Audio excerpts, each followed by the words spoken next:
देखिए अभी हम कंपैरेटर के बारे में जानते हैं, क्योंकि जो 555 टाइमर है उसका जो दूसरा सेक्शन है वो कंपैरेटर ही है। तो कंपैरेटर में देखा जाए तो हमको दो इनपुट मिलते हैं, एक पॉजिटिव और नेगेटिव। और मैं आपको सिंपल सी बात बता दूं कि कंपैरेटर जो है वो आउटपुट डिजिटल में देता है, या फिर ये 0 देगा या फिर ये 1 देगा। ओके, यानी कंपैरेटर की आउटपुट या फिर 0 आएगी या फिर 1 आएगी। ये 0 कब देगा? 0 तब देगा अगर हमारी नेगेटिव वोल्टेज जो है वो ज़्यादा है। ठीक है, नेगेटिव वोल्टेज जो है वो ज़्यादा है पॉजिटिव के मुकाबले। और यदि हमारी पॉजिटिव जो है वोल्टेज वो ज़्यादा है नेगेटिव के उसमें, तो ये 1 देगा। ठीक है, तो ये चीज़ आप याद रखिए, ये 0 कब देगा और ये 1 कब देगा। तो ये चीज़ हमारा 555 में यूज़ होगा, क्योंकि हमें वहाँ पे जब भी 0 लेनी होगी आउटपुट, तो हम V/2 यानी कि नेगेटिव में ज़्यादा वोल्टेज दे देंगे, और यदि हमें 1 लेनी होगी तो हम V/1 में ज़्यादा वोल्टेज दे देंगे। ठीक है, ये कंसेप्ट हमेशा याद रखना, क्योंकि आगे जब हम इनके 3 मोड बनाते हैं, अनस्टेबल, मोनोस्टेबल और बायस्टेबल, तो ये कंसेप्ट बहुत यूज़ होते हैं कि हम किस कंपैरेटर को चलाना चाहते हैं। तो कंपैरेटर को चलाने के लिए हम उसको V/in में ज़्यादा वोल्टेज देंगे या V/2 में ज़्यादा वोल्टेज देंगे, ये चीज़ आपको याद रखनी पड़ेगी। तो कंपैरेटर का इतना सा रोल है। ओके, जो इसका तीसरा सेक्शन है वो फ्लिप फ्लॉप का है। फ्लिप फ्लॉप में एक्चुअली हमारे पास SR फ्लिप फ्लॉप है, या फिर इसे RS फ्लिप फ्लॉप बोल सकते हैं। इसमें मैं बोलूँ तो फ्लिप फ्लॉप को रीसेट करना पड़ता है। तो जो हमारे 555 टाइमर की 4th पिन है वो एक रीसेट पिन है, जो कि हमारे इसके लिए यूज़ होती है कि हमारा फ्लिप फ्लॉप जो है वो रीसेट हो जाए, और इसकी रीसेट होती है हमारी पूरी IC रीसेट हो जाती है। ओके, तो फ्लिप फ्लॉप के लिए आपको इसका ट्रूथ टेबल याद करना पड़ेगा।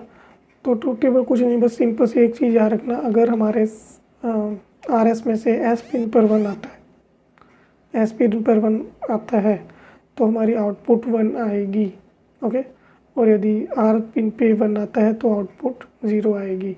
बाकी जो दो केसेस है उनमें से अगर दोनों पे 1 आता है तो ये इनवैलिड है, और यदि दोनों पे 0 आता है तो हमारी जो प्रीवियस आउटपुट होगी वही चलेगी। यानी कि अगर हमारी 3 नंबर पिन पे आउटपुट पे 1 आएगा, और अगर RS की इनपुट 0 0 होगी तो वो 1 ही चलता रहेगा जब तक कि RS की इनपुट में चेंजेस नहीं आता। ठीक है, तो 0 0 जो है वो प्रीवियस के लिए, ये मैं इसलिए बता रहा हूँ क्योंकि 0 0 जो है मोस्टली यूज़ होता है। ओके, तो ये हमारा फ्लिप फ्लॉप सेक्शन कंप्लीट हो गया। इससे आगे जो है हमारा डिस्चार्ज पिन है, जो कि आपको मैंने पहले भी बताया था। इसमें इसका यूज़ जो है हम मल्टी वाइब्रेटर के टाइम में ज़्यादा समझेंगे जब हम कैपेसिटर का यूज़ करेंगे। ठीक है, बस इतना याद रख लीजिए कि ये पिन जो है इंटरनली ग्राउंड से कनेक्ट है।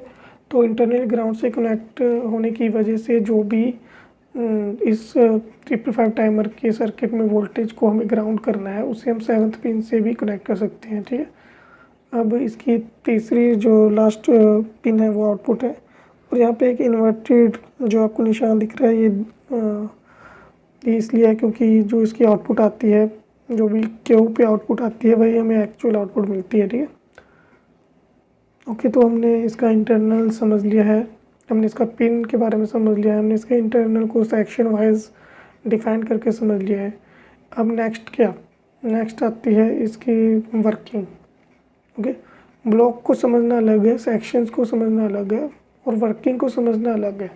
तो वर्किंग को समझने के लिए मैं आपको सिंपल सा बताऊंगा कि अगर हम थ्रेशोल्ड और ट्रिगर पे इनपुट देते हैं तो आउटपुट क्या आएगी। ये बिना किसी कनेक्शन के 555 टाइमर की वर्किंग है।